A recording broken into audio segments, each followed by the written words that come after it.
কিনা? এই শকুনিদের হাত থেকে আমরা জুলাই আগস্টের গণ অভ্যুত্থানে প্রবল স্রোতে তাকে পরাজিত করে তার পতন ঘটিয়ে সে দেশ থেকে পালিয়ে যেতে বাধ্য হয়। সুতরাং আমরা যে দেশ গড়ব সেই দেশ হবে শান্তির, সেই দেশ হবে সুস্থির, সেই দেশ হবে একটি ভদ্র সমাজ নির্মাণ করার, একটি গণতান্ত্রিক সমাজ নির্মাণ করার।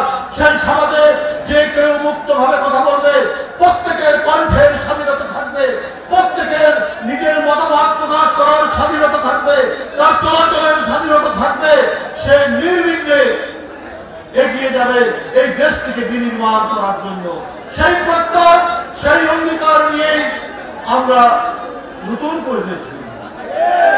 শেখ হাসিনার অঙ্গীকার নয়, তিনি তার আইন শৃঙ্খলার বাহিনীকে ডেকে বলেছেন জুলাই মাসে যে অমুক সংগঠন তো তারা তো ভালো ভূমিকা রাখছে, অর্থাৎ কোন একটি সংগঠন তার আইন শৃঙ্খলা বাহিনী যারা রক্ত ঝরাচ্ছে, যারা হত্যা করছে, যারা নির্মম ভাবে রাস্তার মধ্যে গুলি করে ঢুকিয়ে দিচ্ছে, এই ব্রাহ্মণবাড়িয়ার একটা কচি ছেলে, মাসুম বাচ্চা ছেলে মুগ্ধকে যারা নির্মম ভাবে হত্যা করেছে, তার